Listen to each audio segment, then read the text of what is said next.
विश्व के कोने कोने में यूट्यूब के माध्यम से हमसे गुरु मंत्र लेकर वैदिक परंपरा में आगे बढ़ने वाले मेरे प्रिय शिष्यों, सज्जन और सन्नारी, चलिए आज आपको ज्ञान के लिए, संसारिक ज्ञान के लिए एक विशेष बात बता रहा हूँ।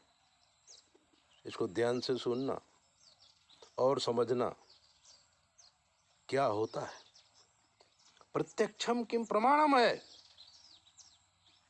लड़कपन में हमने देखा, जवानी में हमने अनुभव किया और बुढ़ापे में उसका रिजल्ट देखा। एक परिवार था,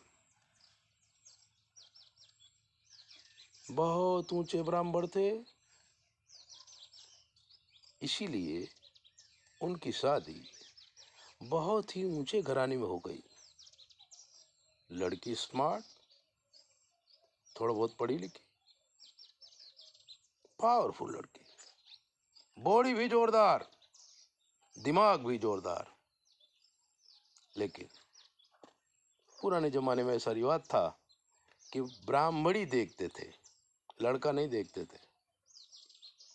और इसी चक्कर में इस खूबसूरत बला का विवाह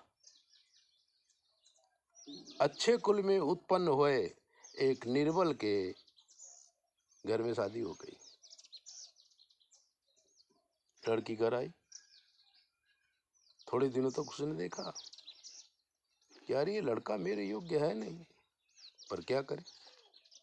उस समय डिवोर्स का कोई सिस्टम नहीं था, या तो लड़की मैके में रहे या तो ससुराल में रहे, ऐसी परिस्थितियां थी। आजकल तो अच्छा हो गया है कि अगर लड़का ठीक नहीं है तो लड़की छोड़ देती है, ये लड़की ठीक नहीं तो लड़का छोड़ देता है। उस समय ऐसा नहीं था, लड़की पावरफुल, लड़का मरियल। रहने तो लगे। सामने एक दूसरा परिवार रहता था, वो भी ब्राह्मण का ही था, पर थोड़ा दबे हुए ब्राह्मण थे। एक भाई रेलवे में नौकरी करते थे, एक भाई खेती संभालते थे। जो रेलवे में नौकरी करते थे उनकी शादी नहीं हुई थी, और जो गांव में रहते थे उनकी शादी हुई थी। लेकिन जिसकी शादी हुई थी उसको एक भी बच्चा नहीं था।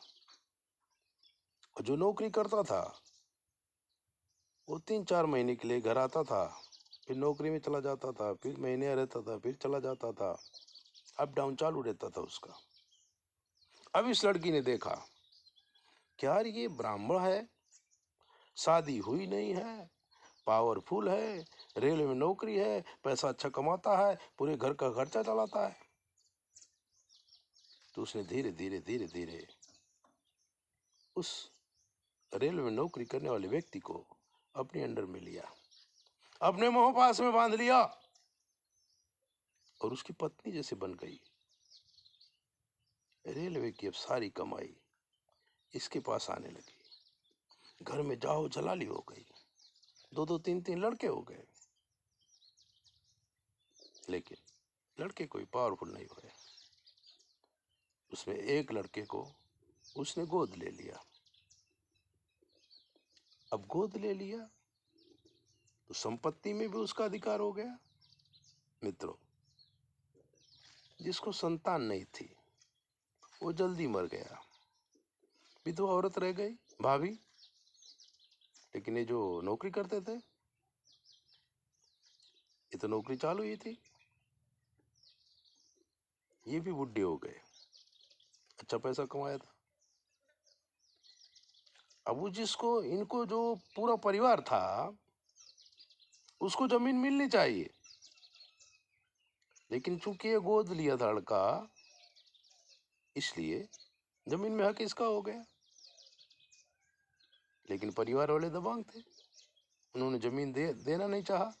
पंचायत लगी तो आधी जमीन इनको मिल गई, आधी जमीन उसके परिवार वालों को मिल गई। अब ये लड़का को भी एक लड़का होता है, गोद गया हुआ लड़का को। लेकिन शादी कैसे होती है? जैसे माँ आई थी वैसी औरत आ गई। अब संसार चलने लगा। अब जो बहू आई वो बहू भी एक पुलिस वाले के साथ दोस्ती कर लिया, उसकी पत्नी बन गई। अब क्या हुआ? कानपुर जैसे शहर में वो नौकरी करता था, तो इस औरत के पति को ड्राइवर बना दिया। ये ड्राइवरी करने लगा और दोनों आराम से रहने लगे। अब क्या होता है? वो पुलिस वाला ने इसको दारू पीने की आदत लगा दी, दारू पिलाने लगा। अभी तो रोज ही दारू पीने लगा। अपनी पत्नी के साथ किसी गैर मर्द को, वही पुलिस वाले को देखकर इसको गुस्सा आया और ये कुछ तूफान किया। तो पत्नी ने पत्थर उठा के उसके सर पे मारा और दारू के नशे में वहीं पे मर गया, वंशनाश हो गया। एक लड़का था, वो पुलिस वाले का था। औरत घर आई, पूरी जमीन कब्जिया लिया। माँ को एक कोने में पड़े रहने के लिए कह दिया। जिस माँ ने रेलवे वाले की संपत्ति खा गई थी, जमीन भी बनाया था, वो सारी जमीन पुलिस वाला ले लिया। दोनों पति पत्नी आराम से रहते हैं, शादी किए बिना, शहर में रहते हैं। गांव की जमीन सब बेच दिया, मजा कर रहे हैं। मेरे प्यारे बेटों, शिष्यों, ये कहानी मैंने लड़कपन में देखी है, जवानी में अनुभव किया है और बुढ़ापे में रिजल्ट देखा हूं, इसलिए आपको सुनाया। कुछ भी करो, पैसा कमाने के लिए कोई भी धंधा करो, कभी किसी का हड़पना नहीं, कभी किसी को ठगना नहीं। चूतिया बना के पैसा लेना बहुत सरल है, लेकिन उस पैसे को पचाना बहुत कठिन है। पीढ़ियां बर्बाद हो जाती हैं, वंश नाश हो जाता है और संपत्ति तो पास में रहती ही नहीं। संपत्ति जहां की होती वहीं चली जाती है, आज नहीं तो कल, दूसरी पीढ़ी में नहीं तो तीसरी पीढ़ी में। कंगाल कंगाल ही रहता है, धनवान धनवान ही रहता है। धनवान वही रहता है जिसके कर्म अच्छे होते हैं। इसलिए कर्म अच्छे करो, कभी भी कोई गलत काम मत करो। रोजी रोटी चलाने के लिए झूठ बोलो, लिखा है 1.25%। श्री सवा लिखते हैं व्यापारी लोग, यानी कि आप 1 रुपये का सामान 1 रुपये 25 पैसे में बेच सकते हो। पर अगर 1 रुपये का सामान आप 10 रुपये में बेचेंगे और किसी को ठगेंगे, वो लक्ष्मी आपको परेशान कर देगी। ऐसी दीप बातें जानने के लिए चैनल सब्सक्राइबर करो, लाइक करो। 9822500108 पर आप अपनी कुंडली का विश्लेषण कराइए और आगे बढ़िए। जय बोले।